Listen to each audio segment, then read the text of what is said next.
سب سے پہلے یہ سمجھیے کہ شہادت کے لفظی معنی کیا ہے۔ شہد یشہد کے معنی ہے موجود ہونا۔ شاہد وہ ہے جو موجود ہے۔ آپ کو معلوم ہے جو نماز جنازہ کی دعا ہم پڑھتے ہیں، اللہم اغفر لحینا و میتنا و شاہدنا و غائبنا و صغیرنا و کبیرنا، اے اللہ بخش دے ہم میں سے ان کو بھی جو موجود ہیں اور ان کو بھی جہاں موجود نہیں ہے، جو بھی جو بڑے ہیں وہ بھی جو چھوٹے ہیں، وہ بھی جو زندہ ہے وہ بھی جو فوت ہو گئے۔ تو شاہد کے معنی ہے موجود ہونا۔ شاہدہ یشہد موجودگی، یہ ہے اصل سینس، اصل بنیاد۔ البتہ یہاں سے اٹھ کر یہ لفظ دو مزید معنی میں استعمال ہوتا ہے۔ پہلا مفہوم ہے گواہی۔ اب اس کا تعلق کیا ہے؟ اصل گواہی اسی کی ہوتی ہے جو وقوع پر موجود ہو، جس کو ہم کہتے ہیں عینی شاہد، جس نے کہ خود اپنی آنکھوں سے مشاہدہ کیا ہو کہ کیا واقعہ ہوا، کیسے ہوا، حادثہ ہوا تھا تو کیسے ہوا تھا، کسی نے قتل کیا تھا تو کیسے کیا تھا۔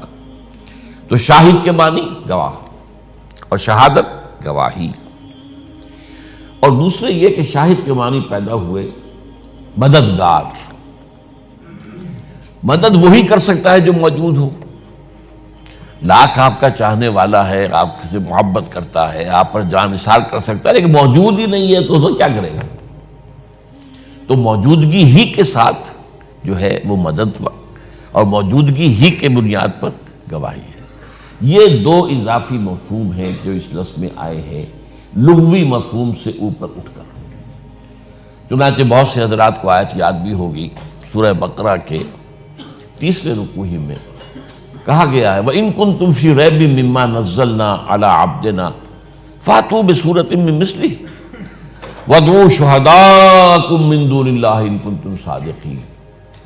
اور اے عرب کے لوگوں، اے قریش، اگر واقعتاً تمہیں کوئی شک ہے اس چیز کے بارے میں جو ہم نے اپنے بندے پر نازل فرمائی ہے صلی اللہ علیہ وسلم، قرآن پر، اگر تمہیں شک ہے واقعتاً کہ یہ ان کا اپنا کلام ہے، انہوں نے خود ہی موضوع کر لیا ہے، یہ خود انہوں نے ہی در حقیقت اپنا ایک تحریر لکھ لی ہے اور اب ہم پر دھونس جما رہے ہیں، یا بعض جگہ یہ بھی آیا ہے کہ ڈکٹیشن لے لی ہے کسی سے، کوئی عجمی جو کہ تورات اور انجیل کا جاننے والا ہے، اس سے یہ ڈکٹیشن لیتے ہیں، یہ سارے حالات و واقعات پچھلے جو بیان ہو رہے ہیں ہم پر آ کر دھونس جماتے ہیں کہ یہ وہی آئی ہے۔ تو اگر تمہیں واقعی شک ہے، یہاں یہ نوٹ کیے واقعی کا لفظ میں کہہ رہا ہوں، لیکن اصل میں انہیں شک نہیں تھا، یہ صرف کہنے کی بات تھی، انہیں شک نہیں تھا۔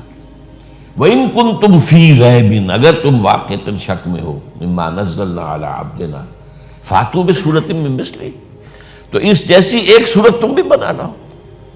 وَادْعُوا شُهَدَاءَكُمْ، اور پکار لو اپنے سارے مددگاروں کو، مِن دُونِ اللَّهِ، اللہ کے سوا، إِن كُنتُمْ صَادِقِينَ، اگر تم سچے ہو۔ تو یہاں مددگار کے معنی میں آیا ہے۔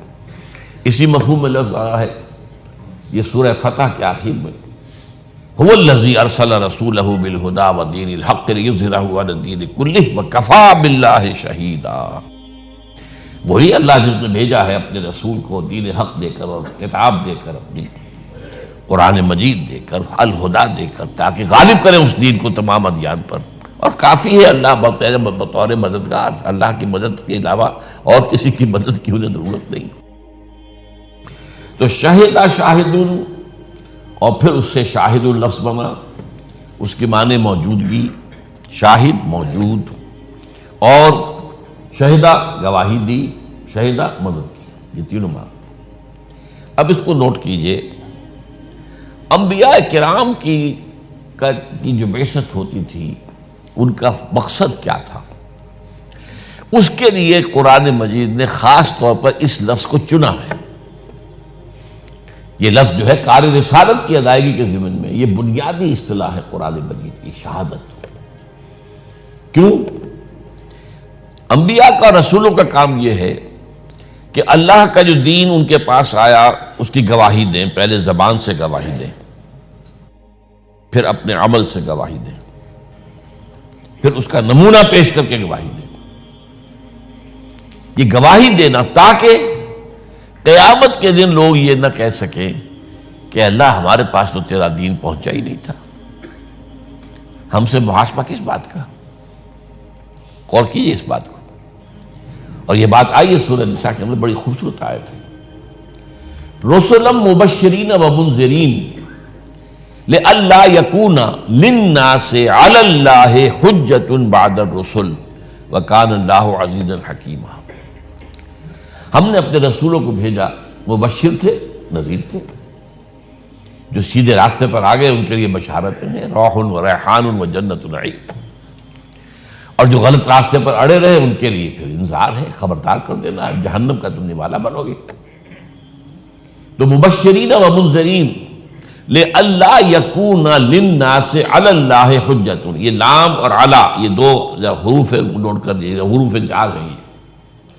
لام آتا ہے کسی شے کے حق میں ہونے کو، اور علی آتا ہے کسی کے خلاف ہونے کو۔ جو بڑی مشہور حدیث ہے، تمہیں تو یاد ہی ہونی چاہیے آپ کو سب کو، چند الفاظ ہیں، القرآن حجۃ لک او علیک، یہ قرآن یا تو تمہارے حق میں حجت ہے اگر اس پر ایمان لاتے ہو، اس کو پڑھتے ہو، اسے حفظ جان بناتے ہو، اس سے اپنے سینے کو منور کرتے ہو، اسے اپنا امام بناتے ہو، اس کے بتائے ہوئے راستے پر چلتے ہو، تو یہ حجت ہے، دلیل ہے۔ اور نہیں کرتے تو یہ تمہارے خلاف حجت بن جائے گا کہ اللہ یہ قرآن پڑھتا تھا یہ بدبخت، اور پھر بھی سودی کاروبار کر رہا تھا۔ اب یہ حجت آپ کے خلاف ہوئی کہ آپ کے حق میں ہوئی؟ اسی طرح گواہی آپ کو معلوم ہے، گواہی یہ دو دھاری تلوار ہے، کسی کے حق میں ہوگی، کسی کے خلاف ہوگی۔ حق میں ہوگی تو لام آئے گا، وہ جو میں نے بتایا، القرآن حجت لک او علیک، یہ قرآن یا تمہارے حق میں حجت ہے، دلیل ہے، اور یا تمہارے خلاف ہے۔ اور اسی معنی کے اندر سورہ نساء میں فرمایا، یا ایھا الذین آمنوا کونوا قوامین بالقسط شہداء للہ، اے اہل ایمان حق اور عدل کے قوام، قائم کرنے والے بن کر کھڑے ہو جاؤ، اور اللہ کے حق میں گواہی دینے والے ہو۔ لام آیا یہاں پہ، شہداء للہ، ایک ہوگا شہداء اللہ، وہ ابھی بعد میں آئے گا، شہداء علی الناس وہ بعد میں بھی آئے گا۔ تو شہادت جو ہے در حقیقت انبیاء اور رسل کی بعثت کا اصل مقصد ہے، تاکہ وہ یہ نہ کہہ سکیں کہ ہمارے پاس تو کوئی بات آئی نہیں، کوئی دعوت آئی نہیں، کوئی پیغامبر آیا نہیں، کوئی نذیر نہیں آیا، کوئی بشیر نہیں آیا۔